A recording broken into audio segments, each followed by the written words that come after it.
Shalom saudara sekalian, selamat sore. Kiranya segala kebaikan dan kasih sayang Tuhan menyertai saudara sekalian. Dan hari ini di tengah semua hal yang terjadi, kita semua boleh ada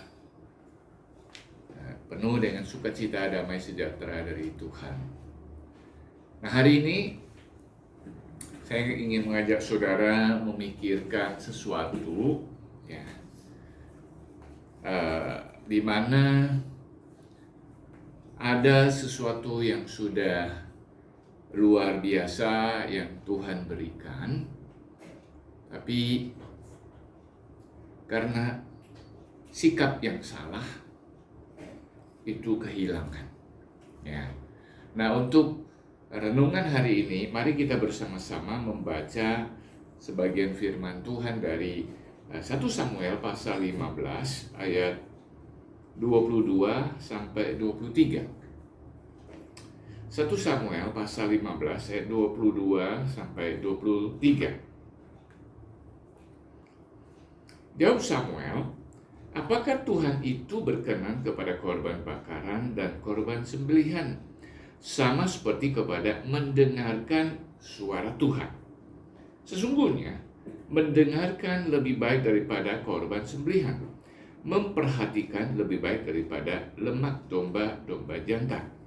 Sebab pendurhakaan adalah sama seperti dosa bertenung, dan kedegilan adalah sama seperti menyembah berhala dan terafim.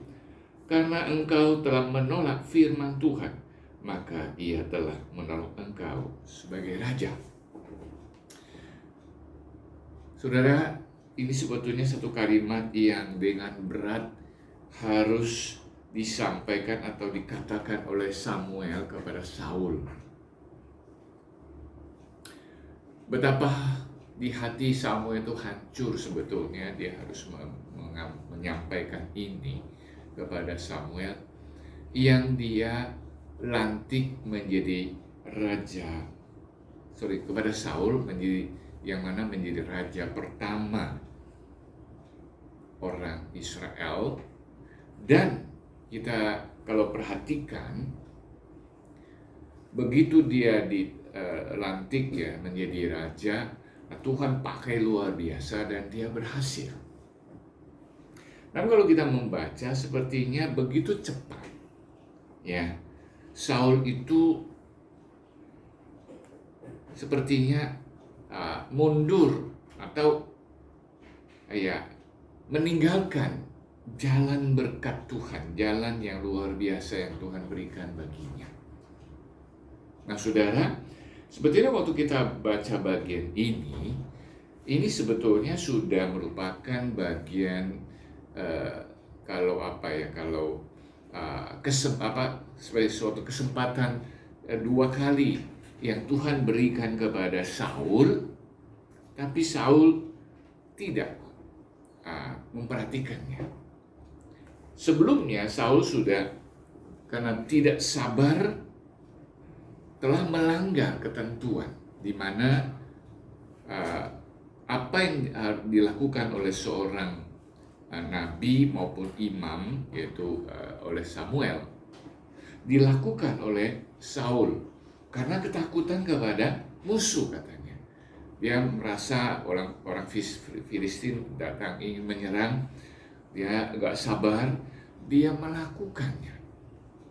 Artinya begini, dia tidak sepenuhnya percaya kepada ketentuan-ketentuan Tuhan, yang mana dia sudah belajar sebetulnya Tuhan tuh punya waktu, dan hamba Tuhan seorang Samuel itu sudah melakukan tugas-tugasnya itu tepat pada waktunya.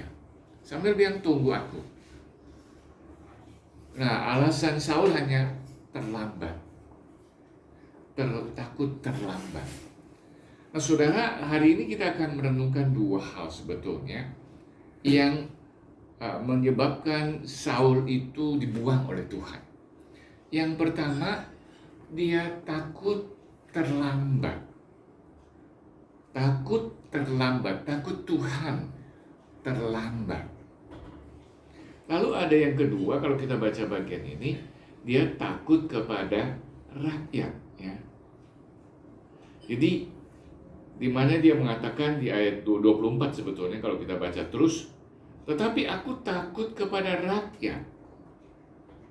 Nah, saudara, sebagai seorang Saul yang dipilih secara khusus oleh Tuhan melalui Samuel, dia harus tahu, ya, selama ini siapa yang memilih dia, mengatur semua sehingga dia menjadi mampu mengalahkan musuh. Siapa dia? Siapa? Yaitu Tuhan.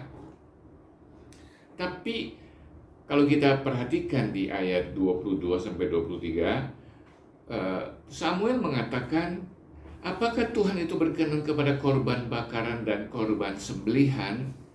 Nah, di mana ada tempat sebetulnya perasaan dari Saul itu, asal dia sediakan persembahan, dia lakukan sesuatu yang dipersembahkan kepada Tuhan, itu pasti Tuhan suka, pasti Tuhan tidak marah. Nah, saudara, hati-hati saudara. Justru bagian ini mengingatkan kepada kita, yang mana dikatakan sama seperti mendengarkan suara Tuhan. Jadi Samuel sedang memperbandingkan, kamu memberi sesuatu kepada Tuhan yang kamu anggap yang Tuhan suka, atau kamu melakukan sesuatu yang kamu anggap suka atau bisa menyukakan Tuhan dengan mendengarkan firman Tuhan. Samuel bertanya kepada Saul, mana yang lebih penting? Sesungguhnya mendengarkan lebih baik daripada korban sembelihan, memperhatikan lebih baik daripada lemak domba-domba jantan.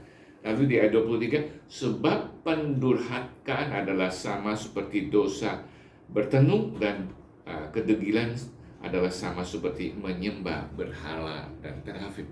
Nah, saudara, perhatikan di sini. Samuel menjelaskan dengan begitu luar biasa bahwa kalau tanpa ketaatan kepada Tuhan, kita memberi sesuatu kepada Tuhan, ini tanda petik kayak nyogok gitu ya. Ya, aku kasih sesuatu inilah Pak Tuhan biar senang gitu ya. Saudara, itu nggak berlaku untuk Tuhan.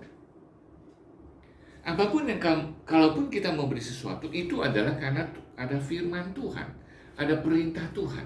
Jadi Tuhan tidak pernah ingin kita berpikir sesuatu menurut perkiraan kita, menurut pikiran kita, ini buat Tuhan lah, biar Tuhan senang. Enggak. Harus dengarkan apa yang Tuhan mau kita lakukan, mau kita jalankan, itu yang Tuhan senang. Nah, betapa sayang. Sudah satu kali dia melakukan, lalu di pasal 15 ini sebetulnya Tuhan itu melalui Samuel memberi kesempatan kepada Saul untuk pergi mengalahkan orang Amalek sebagai sebuah ujian, apakah dia kembali mendengarkan perintah Tuhan bahwa semua harus dibunuh dan apa-apa. Ternyata Saul mengulang lagi, enggak, tapi dia coba menyalahkan bukan dia tapi rakyat yang mengambil domba-domba yang gemuk-gemuk untuk dipersembahkan, dan dia juga setuju ini baik juga untuk Tuhan. Nah, saudara, Samuel mengatakan, kamu juga sepertinya dan memang dia mengatakan bahwa dia juga takut kepada rakyat. Nggak tahu ini dalam diri Saul itu sama sekali Tuhan itu tidak lagi menjadi tempat dia mana dia harus taat dan dia harus mendengarkan. Apakah karena dia sudah jadi raja atau apa? Tapi ini pelajaran penting buat kita, saudara. Untuk hidup kita ini, saudara, Tuhan memberikan firman-Nya, Tuhan memberikan kebenarannya, Tuhan memberikan hal-hal yang harus kita lakukan. Bukan yang kita anggap ini buat Tuhan bagus, ini pasti Tuhan senang, ini pikiran saya. Tidak. Kita harus dengarkan dulu yang Tuhan mau. Kalau bukan Tuhan mau, bukan Tuhan perintahkan, apapun yang kita lakukan, itu kita lakukan punya maksud untuk menyenangkan Tuhan. Tuhan bukan Tuhan seperti itu. Tuhan adalah Tuhan yang mau di mana kita taat. Jadi, saudara, dari awal penciptaan dunia ini, manusia pertama diciptakan, Tuhan itu meminta satu dari kita, harus taat kepada Dia sebagai Tuhan. Maka begitu kita taat, Tuhanlah sumber segala kebaikan kita. Tuhanlah sumber segala hal yang di mana Dia mempunyai rencana, Dia mempunyai hal-hal yang Dia sudah atur, Dia berikan buat kita. Bukan kita yang memaksakan Tuhan supaya Dia mau. Dan dengan kita melakukan sesuatu supaya Dia senang, lalu Dia akan memberikan kepada kita. Bukan, saudara. Tapi terlebih harus mendengarkannya. Jadi saudara, hari ini ya, bahwa kalau kita menolak firman Tuhan, Tuhan juga menolak kita ya. Di ayat 23 berakhir, karena engkau telah menolak firman Tuhan, maka Ia telah menolak engkau sebagai raja. Wow, sayang sekali saudara, bahwa Tuhan melalui Samuel melantik Saul jadi raja. Tapi karena Saul menolak firman Tuhan.